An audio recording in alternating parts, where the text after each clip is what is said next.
सुप्रभात बच्चों, आज मैं आपको चैप्टर 15 पढ़ाऊंगी। आपका फर्श पर निकालिए। जैसा कि पता लगता है इसके शीर्षक से, फर्श पर। फर्श का मतलब फर्श के ऊपर। फर्श मतलब होता है जमीन। जो घर के अंदर आप टाइल्स लगाते हैं होता है फर्श। तो फर्श के ऊपर क्या क्या चीजों का निर्माण है, क्या चीजें बनी है, क्या बिखरी हुई है, इसके बारे में इस चैप्टर के अंदर बताया गया है, जो कि निर्मला गर्ग कवित्री ने इनके द्वारा लिखा गया है। आप अपना चैप्टर खोल लीजिए। इस पाठ के अंतर्गत काम की महत्वता को प्रतिपादित किया गया है। प्रत्येक मनुष्य को कर्म करना चाहिए, अच्छा कर्म करना चाहिए, इस बात को बताया गया है। सब काम तो सभी करते हैं, जो भी क्रियाएं होती है सब काम ही कहलाते हैं, लेकिन अच्छा काम और बुरा काम बताया गया कि कौन सा काम किसको करना चाहिए और काम को तरीके से किस तरह से करने वाले को लोग पसंद करते हैं, ये बात इस पाठ में बताइए। निकालिए फर्श पर।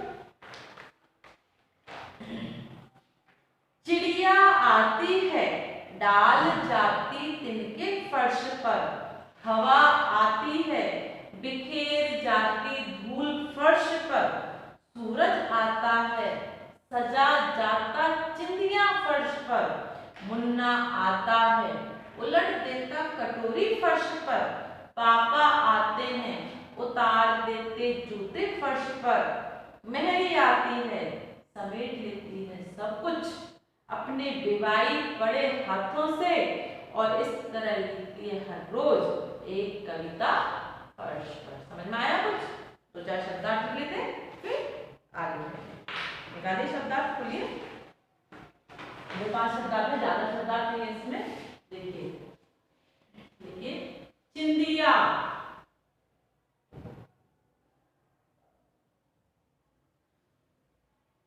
चिंदिया, देखो बहुवचन है चिंदिया, चंद्र बिंदु है ना।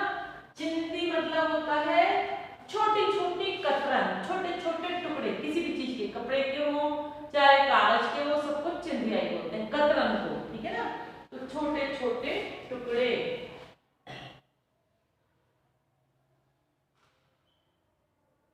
छोटे छोटे टुकड़े या कतरन।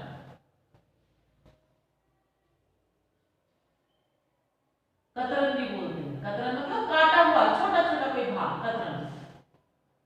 दूसरा है इसमें मेहरी। मेहरी मतलब होता है काम करने वाली, आयम्मा, काम करने वाली, काम करने वाली बाई बोलवा, बाई, काम करने वाली बाई या सहायक। फिर देखो विवाई। विवाई का मतलब होता है,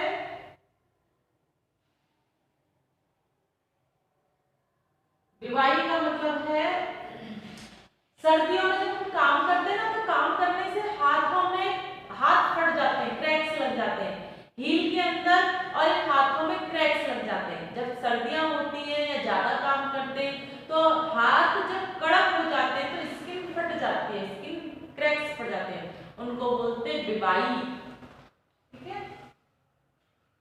तो जो हाथ पैर होते हैं उनके जो स्किन होती है उसका फटना, हाथ पैर के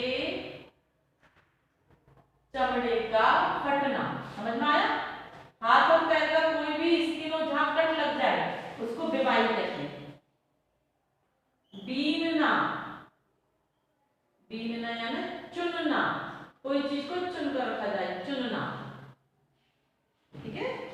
और क्या है इसके ऊपर?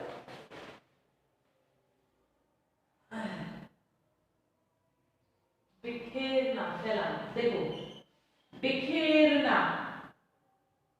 बिखेरना का मतलब है फैला देना, फैलाना।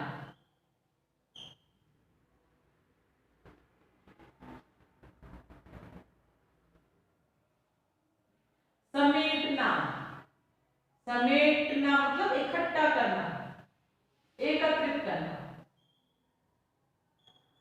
जमा करना, एकत्रित करना, इकट्ठा करना। रोज, रोज मतलब प्रत्येक दिन,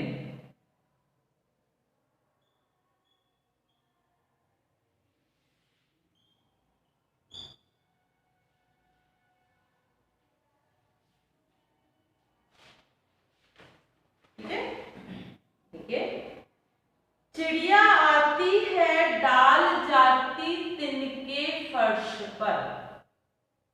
एक सबके कामों की व्याख्या की गई है, काम बताए गए हैं, फर्श पर कौन कौन सी चीजें बिखरी हुई हैं और किस किस के द्वारा बिखरी गई है।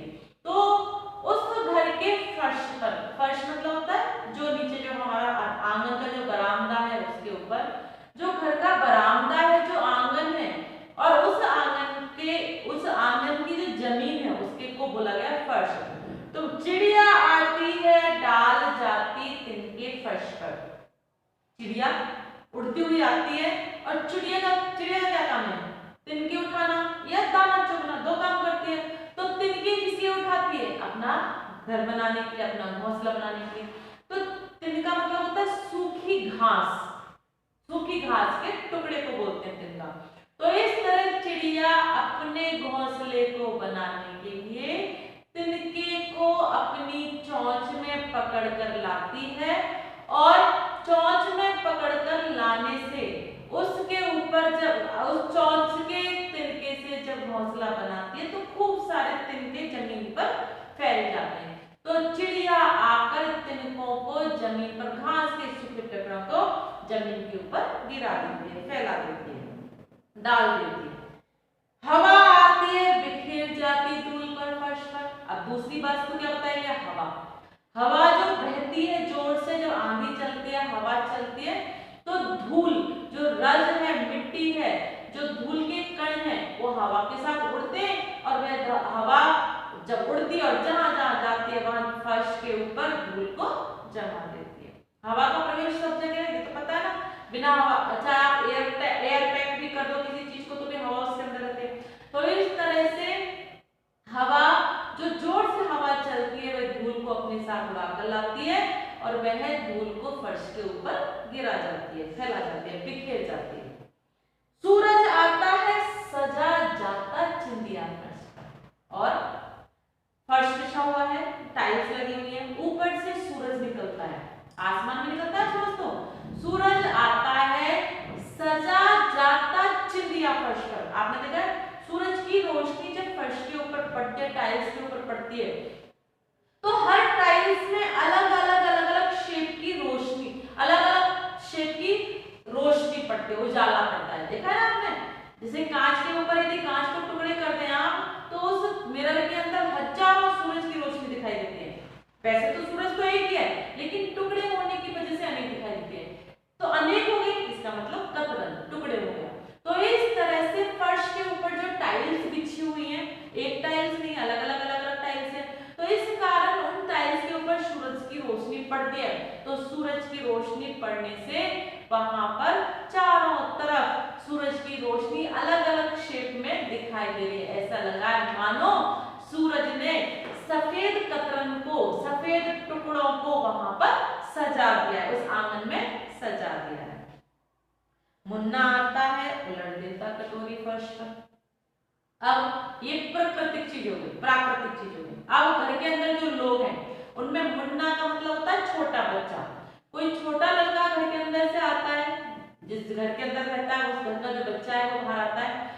छोटे बच्चों की क्या आदत होती है आपको पता है? बच्चों की आदत होती है, आप उन्हें कितना भी संभाल कर खाना खाने के लिए दीजिए, वो जमीन पर गिराकर जमीन से उठाकर खाना खाते हैं। देखा ना आपने? ये बाल सुलभता होती है बच्चों के अंदर, ये भाव होता है, ये सुलभता होती है कि वो हर चीज को फैलाकर खाते हैं।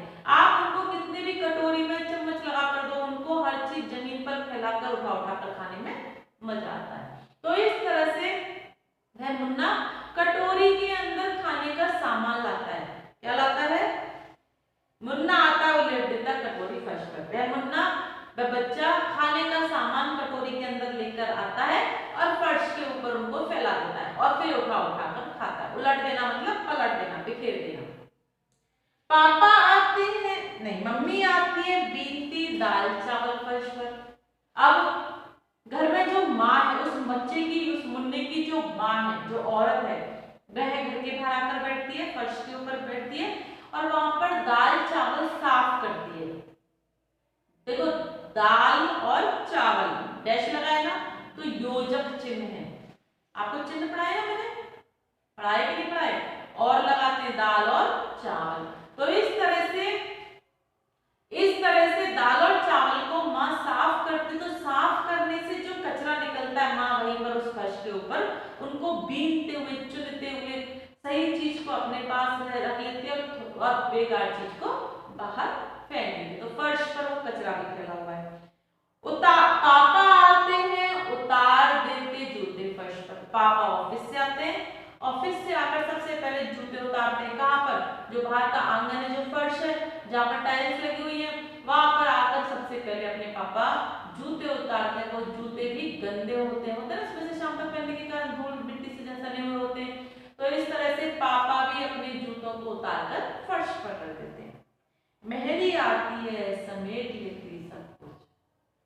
तब सब लोग सिर्फ फैलाते फैलाते, एकमात्र सूरज ऐसा जो सजाता है, सुंदर दिखाता है। अब मेहरी जो घर में काम करने की जो सहायिका है, जो बाई है, जो आयम्मा है, वह आती है तो क्या करती है?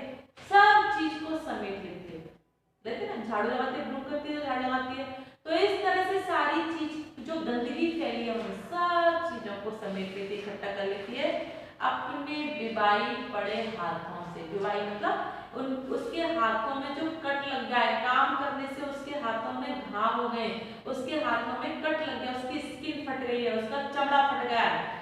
ऐसे बिबाई लगे हाथों से जो वस्तु, जो सामान सब लोग फैलाते हैं उनको आयम्मा समेट लेती है। और इस तरह लिखती है हर रोज कविता फर्श पर। और इस तरह जैसे एक कागज हो प्लेन, और उस कागज पर प्रत्येक दिन कविता लिखी जाए सुंदर सुंदर, तो लोगों को पसंद आती है। यदि आप कागज पर कचरा कर देते हैं तो किसी को पसंद आता है क्या? नहीं आता। तो इस तरह से वह आयम्मा आती है, हर चीज को साफ करती है, समेटती है, और जो चीज जहां की है वहां पर रखती है। पापा के जूतों को साफ करके एक तरफ रखती है। माँ जो कचरा करके गई है, जो चावल चुनकर गई, दाल चुनकर गई, वहां से वो कचरा को उठाकर डस्टबिन में डालती है। बच्चे ने जो खाने पीने का सामान फैला दिया, कटोरी गिरा दी, उस कटोरी को सिंक में रखती है। वो जो खाया नहीं, जो फैल के जो पैरों में आया, उस खाने को डस्टबिन में डालती है। चिड़िया जो तिनके फैला देती है उनको भी क्लीन करके डस्टबिन में डालती है। और इस तरह से एकमात्र आयम्मा ऐसी होती है जो अपने फटे हुए हाथों से पूरे घर के सामान को, बिखरे हुए सामान को व्यवस्थित करती है, सुचारू रूप से जगह पर लगाती है, सुव्यवस्थित करती है, जिससे आपका जीवन सुचारू चल सके, आपको सब चीज सही जगह पर सही समय पर मिल सके। तो कैसे हाथ है उसकी बिबाई फटे? क्यों? क्योंकि वो बहुत काम करती है। आप सिर्फ फैलाने का काम करते हो, वो समेटने का काम करते हैं। तो इस तरह आयम्मा मेहनती होने के साथ, फटे हुए हाथ किसका प्रतीक है? मेहनती होने का, परिश्रमी होने का। तो आयम्मा जो बाई आती है वो परिश्रमी है, अपने फटे हुए हाथों से सब कुछ समेट लेती है, और ऐसा लगता है मानो वो क्लीन किया हुआ फर्श जिस पर झाड़ू पोछा लग गया है, वो क्लीन हुआ फर्श ऐसा लगता है मानो प्रत्येक दिन वहां पर कविता लिखी गई हो। कविता लिखने का भावार्थ है वहां पर प्रत्येक दिन सफाई होती है, और जैसे सफाई देखकर हर किसी का मन प्रफुल्लित हो जाता है, खुश हो जाता है, ऐसे ही प्रकृति के ऊपर या किसी चीज के ऊपर जब कवि या कवित्री कविताएं लिखती हैं तो उन कविताओं को पढ़कर हमारा मन आनंदित हो जाता है। तो इस तरह से सफाई को कविता की संज्ञा दी गई है, कविता की उपमा दी गई है, बताया गया है कि किस तरह से काम करना, किस तरह से बाइयों का काम करना सबसे महत्वपूर्ण होता है। यदि आप और हम चाहें तो अपने प्रत्येक कार्य को सुचारू रूप से कर सकते हैं, सुव्यवस्थित तरीके से कर सकते हैं, लेकिन हम करते नहीं हैं। हम लोग स्कूल से जाते सामान यहाँ फेंका, वहां फेंका, मम्मी समेटती है, नहीं समेटती तो बेचारी आयम्मा दूसरे दिन समेटती है। इस तरह से ना करके यदि आप अपने समय पर घर जाते हैं, व्यवस्थित जगह से अपना बैग रखा, अपना टिफिन पानी का बोतल निकाल के जगह पे लगाया, अपनी ड्रेस को हैंगर किया, धोने वाले कपड़ों को मशीन में डाला, इस तरह से यदि आप सही सामान को सही जगह पर व्यवस्थित करते हैं तो प्रत्येक मनुष्य का समय बचता है, और आप भी समय की कीमत पहचानते, सफाई की कीमत पहचानते। यही बात इस पाठ में बताई गई है कि काम का क्या महत्व है। समझ गए? अब ये चैप्टर छोटा सा है आपका, इसलिए आज हम इसके प्रश्न उत्तर भी साथ में ही करेंगे। ठीक है ना। तो आपने अब आपको क्या करना है, सबसे पहले चैप्टर ओपन कर लिखने से पहले सबसे पहले आप चैप्टर लिखेंगे और यहाँ पर एक चित्र बनाए फर्श पर, इस पूरे चित्र को बनाएंगे आप और चित्र बनाकर पूरा चित्र बनाकर ये कविता लिखेंगे और शब्दार्थ लिखने के बाद प्रश्नोत्तर प्रारंभ करेंगे। मैं आपको प्रश्नोत्तर लिखकर बताती हूँ, आप लिखिए। समझिए आप कैसे काम करना है।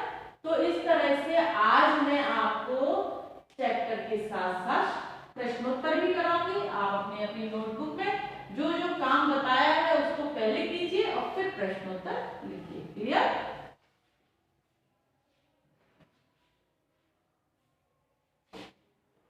समझ में आया? तो लिखते हैं प्रश्नोत्तर। सबसे पहला प्रश्न पाठ से, कविता में फर्श पर कौन कौन और क्या क्या करते हैं, लिखिए। प्रश्न नंबर 1 के उत्तर, कविता में फर्श पर कौन कौन क्या क्या करते हैं। कौन क्या करता है? चिड़िया तिनके बिखेरती है, बच्चा कटोरी उलट देता है, सूरज चिंदियों को सजा देता है, माँ दाल चावल बीन कर कचरा फैला देती है, पिताजी आकर जूते उतार देते हैं, मेहरी आकर सफाई करती है। देखो फर्श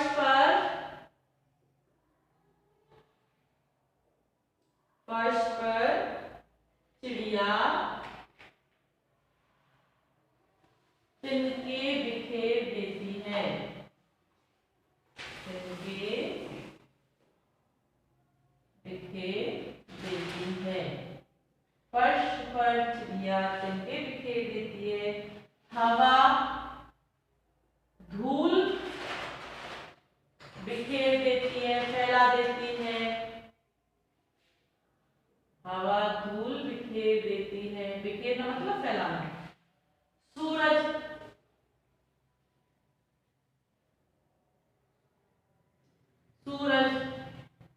धूप बिखेरता है, सूरज धूप बिखेरता है। मुन्ना, अब इसमें सामान नहीं लिखा है, क्या सामान फैलाता है, तो हम दूध की कटोरी लिख सकते हैं। तो लिखो मुन्ना दूध की कटोरी या सामान की कटोरी या खाने पीने की वस्तुओं की कटोरी। मुन्ना दूध की कटोरी उलट देता है।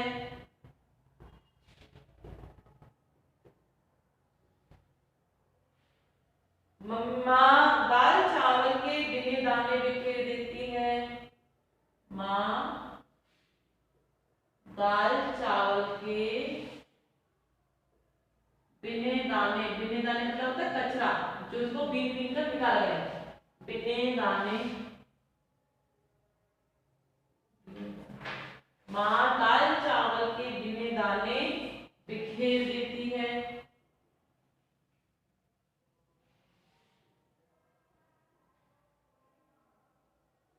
और पापा गंदे जूते उतार देते हैं। ये सब फर्श पर काम होता है, उतार देते हैं। ठीक है, समझ में आया? प्रश्न नंबर 6, फर्श पर सभी के द्वारा कुछ न कुछ काम करने की बात कविता में हुई है, मगर मेहरी के काम को ही कविता लिखना क्यों कहा गया है? सबके द्वारा कोई ना कोई काम हुआ, लेकिन मेहरी के द्वारा ही कविता लिखना क्यों कहा गया? क्योंकि मेहरी ही सारी चीजों को सुव्यवस्थित तरीके से रखती है। ठीक है, मेहरी के काम को ही, मेहरी समझ गए ना, आयम्मा, मेहरी के काम को ही कविता लिखना कहा गया है,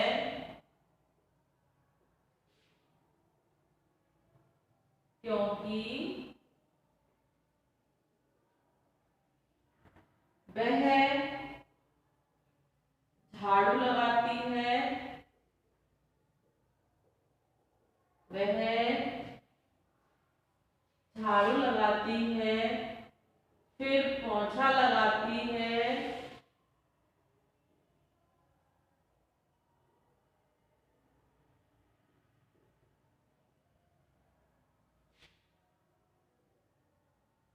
पोंछा लगाती है। पोंछा लगाते समय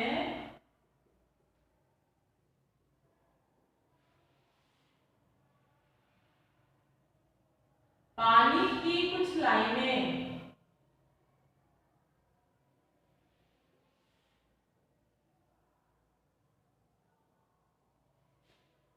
छोड़ देती है।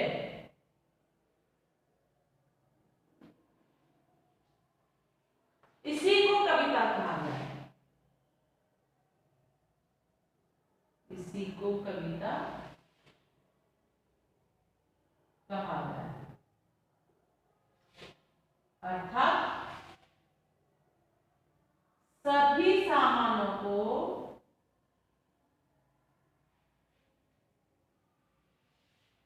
सुव्यवस्थित तरीके से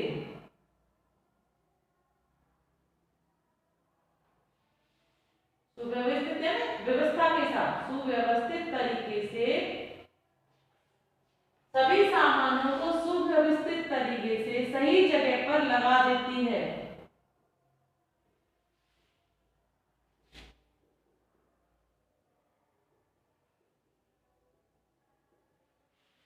सभी सामानों को सुव्यवस्थित तरीके से सही जगह पर लगा देते हैं। समझिए, इस तरह से इसको कविता कहते हैं। तुम्हारी बात, प्रश्न नंबर 2। तुम अगर मुन्ना की जगह रहो तो क्या करोगे और क्यों?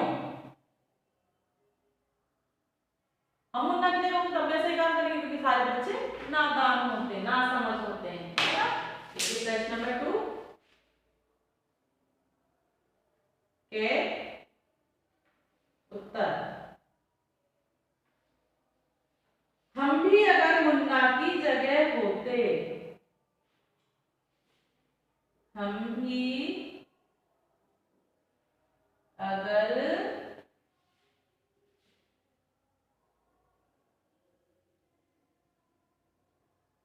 मुन्ना की जगह होते तो ऐसा ही कुछ करते।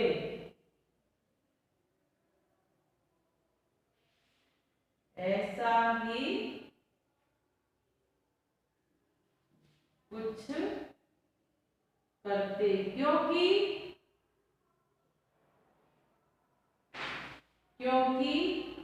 वह छोटा सा बच्चा है। क्योंकि वह छोटा सा बच्चा है और सारे काम नादानी से करता है। नादानी यानी बिना सोचे समझे, उसको कोई पता ही नहीं, ना समझ है वो, नादानी से करता है। उसे पता नहीं कौन सा काम करना चाहिए, इसलिए वह सारे काम नादानी से करता है। समझ गए? लिख लीजिए आप।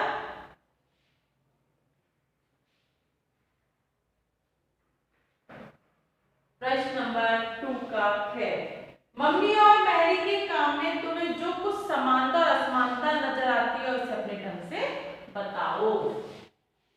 देखिए प्रश्न नंबर 2 का है,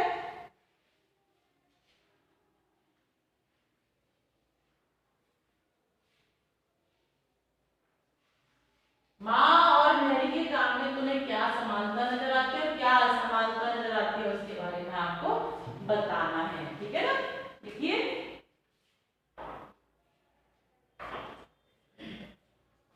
समझ में आया?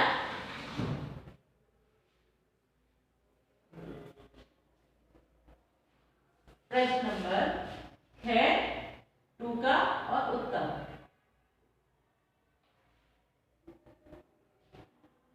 समानताएं, कौन कौन सी समानताएं हैं? नंबर 1, मम्मी और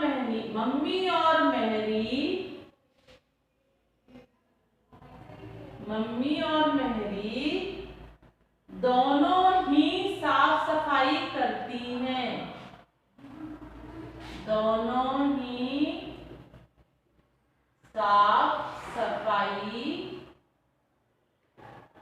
करती हैं। मम्मी और मेहरी दोनों ही साफ सफाई करती हैं।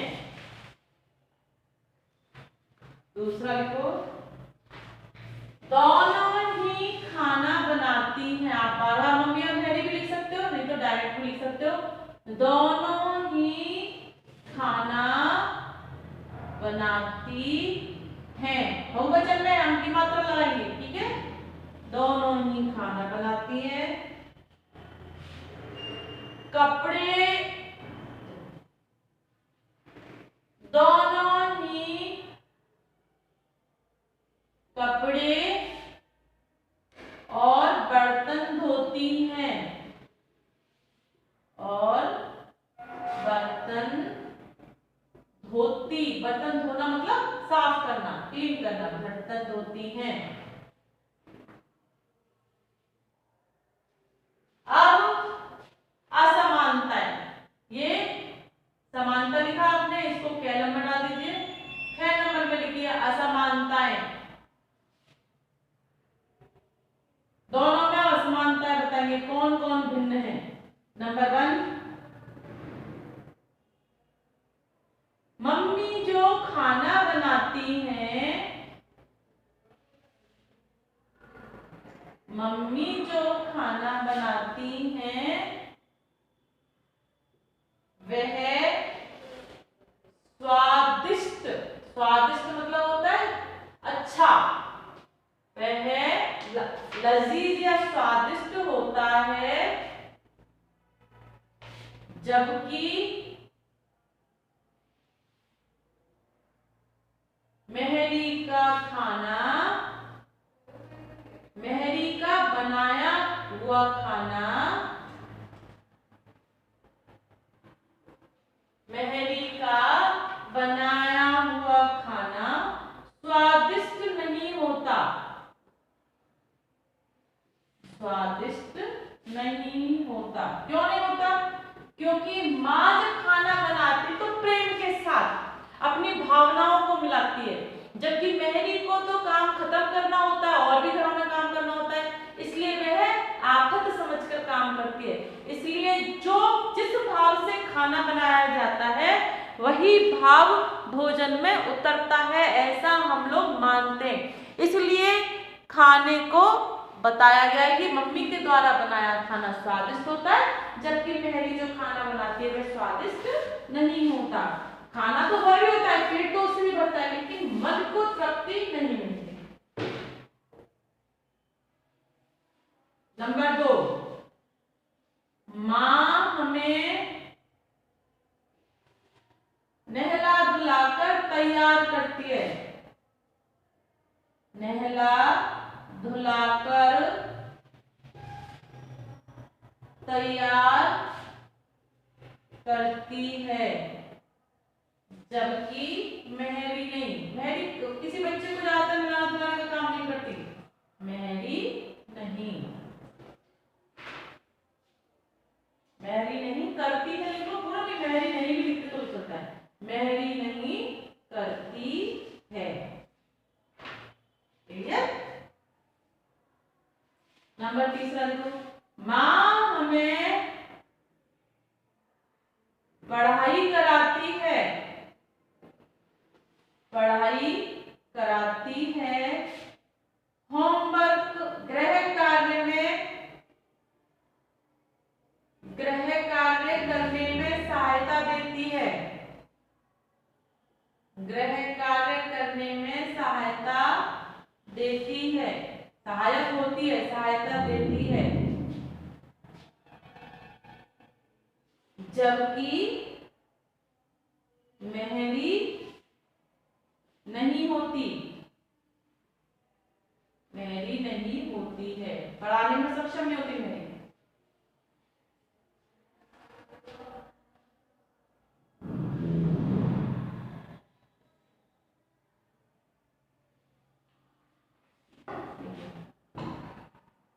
मेहरी प्रत्येक काम का पैसा लेती है। प्रत्येक काम का पैसा लेती है, पैसा मतलब रुपया, सैलरी। जबकि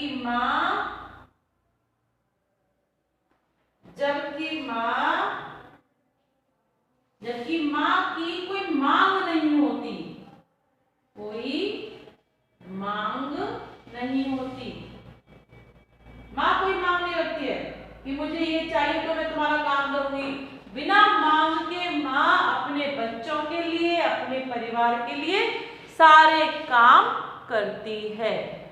क्लियर ना? कोई परेशानी तो नहीं है ना? सारे काम करती है माँ बिना परेशानी के, बिना तकलीफ के, अपने बच्चों के लिए। उसका बच्चा, उसका परिवार खुश रहे वही काम करती है। मेहरी ऐसा काम नहीं करती। ठीक है? प्रश्न नंबर 11। तुम कविता में सभी को कुछ न कुछ करते हुए पाते हो, उसमें से तुम्हें किसका काम सबसे ज्यादा पसंद है और क्यों? देखिए प्रश्न नंबर 11। मम्मी और मेरी का तो समझ में आ गया ना? अब हम लिखेंगे प्रश्न नंबर 11 में आपको इस कविता में सबसे ज्यादा काम किसका पसंद आया? देखिए प्रश्न नंबर 2 का उत्तर।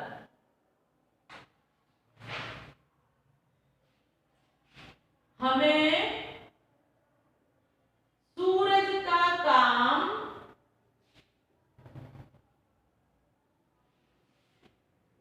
सबसे अच्छा लगा। हमें सूरज का काम सबसे अच्छा लगा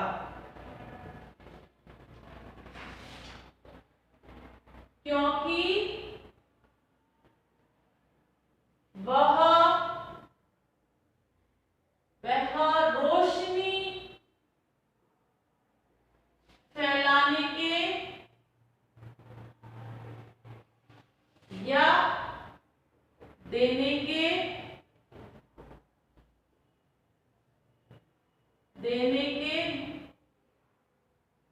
रोशनी फैलाने के या रोशनी देने के न तो कोई पैसे लेता है,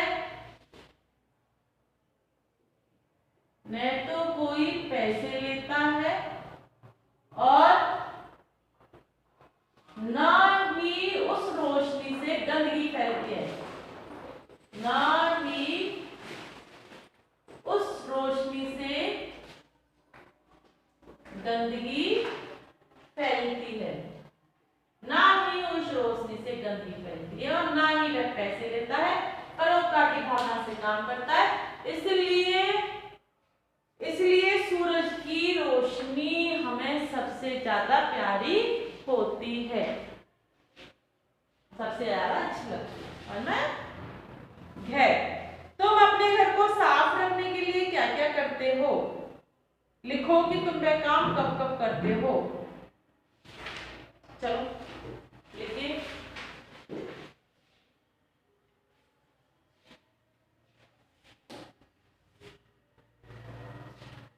प्रश्न नंबर है उत्तर।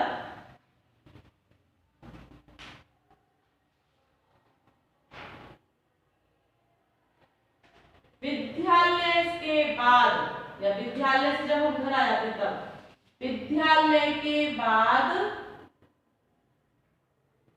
घर आकर हम घर को, विद्यालय से के बाद घर आकर हम घर को साफ रखने के लिए,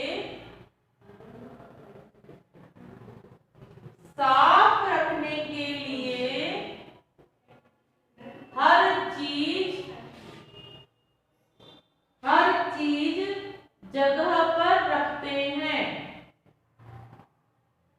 हर चीज जगह पर रखते हैं।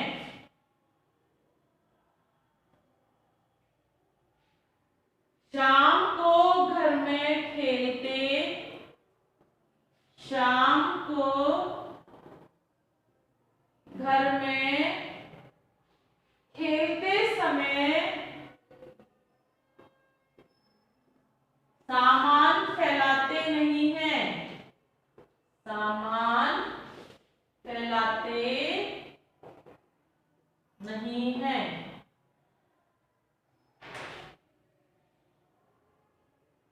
रात को पढ़ते समय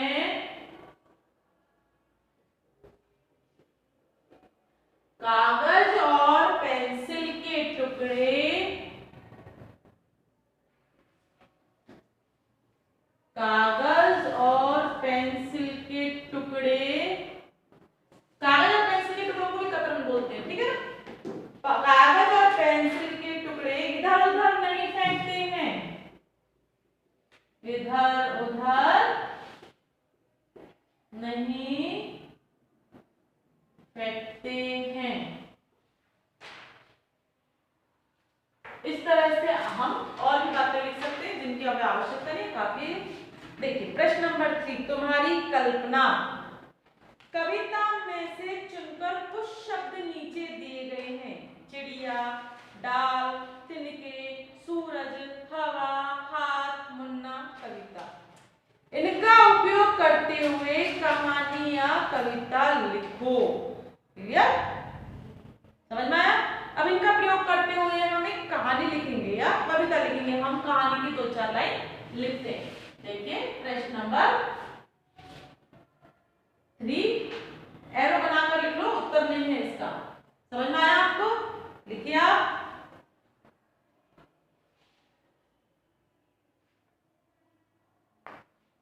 लिखिए।